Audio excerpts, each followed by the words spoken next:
ډېر ګرانو خوږو ماشومانو السلام علیکم. هیله لرم چې ټول جوړ روغ او خوشحاله راغلي وئ. خپل درس ته غوږ ونیسئ او وګورئ. خپل درس بیا هم په څه شي پیل کړو؟ تاسو ووایاست. بسم الله الرحمن الرحیم. آفرین، شاباس. د تاسو نننی درس اسلامی اخلاق دی. تاسو هم ووایئ. اسلامی اخلاق.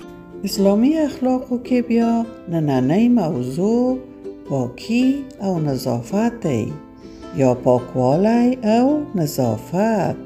ډیره مهمه موضوع. زه اوس د تاسو نه یوه پوښتنه کوم او هغه دا چې تاسو په دې تصویر کې څه شی ګورئ؟ یوه ښکلې او پاکه نجلۍ. آفرین، ډیر ښه. یوه پاکه نجلۍ چې لاس یې ښودلی، لاس یې هم ډیر پاک دی. نو موږ کله باید لاس پرېمینځو؟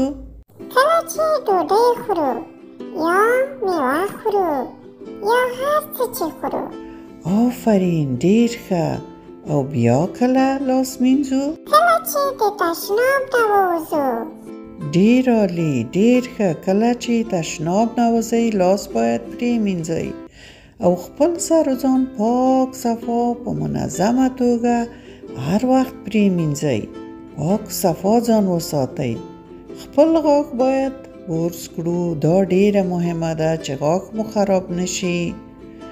او خپل کور باید پاک وساتو. هغه ځای کې چې لوبې کوو د لوبو ځای پاک وساتو. یعنې خپله کوټه پاکه وساتو. او په دې تصویر کې وګورئ، خپل نوکونه باید واخلو. پاکي د ایمان نیمایي برخه ده. راځئ چې خپل ځان، جامې، کور، چاپېریال پاک وساتو.